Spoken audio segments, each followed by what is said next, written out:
Ketika engkau tertarik dengan permulaan memangku jabatan, akhirnya pasti akan mengalami kesusahan. Jika nafsu tertarik dengan keindahan jabatan, akhirnya akan dihisap hingga orang berakal pasti enggan mendudukinya. Jika engkau tidak ingin dipecat dari jabatan, janganlah mengemban suatu jabatan menjadi ketua, pemimpin, presiden, penghulu dan lainnya yang tidak kekal untukmu.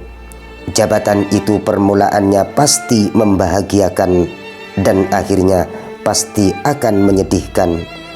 Jabatan itu pasti lengser, lepas, baik dipecat, dilengserkan, atau sebab kematian.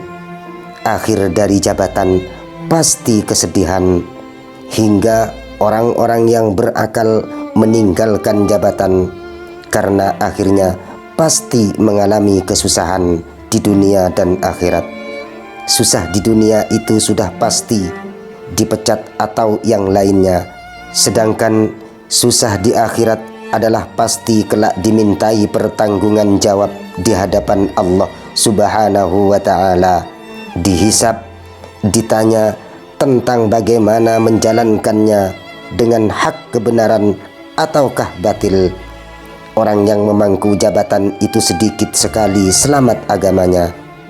Hendaknya engkau mengurangi sesuatu yang membuat hati bahagia, jabatan atau lainnya, hingga sesuatu yang membuat sedih berkurang.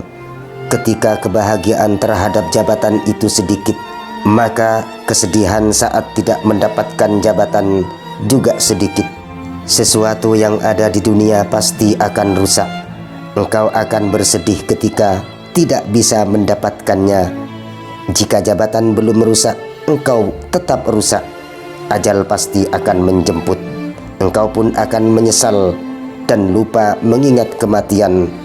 Kadar kesenangan seperti kadar kesedihan.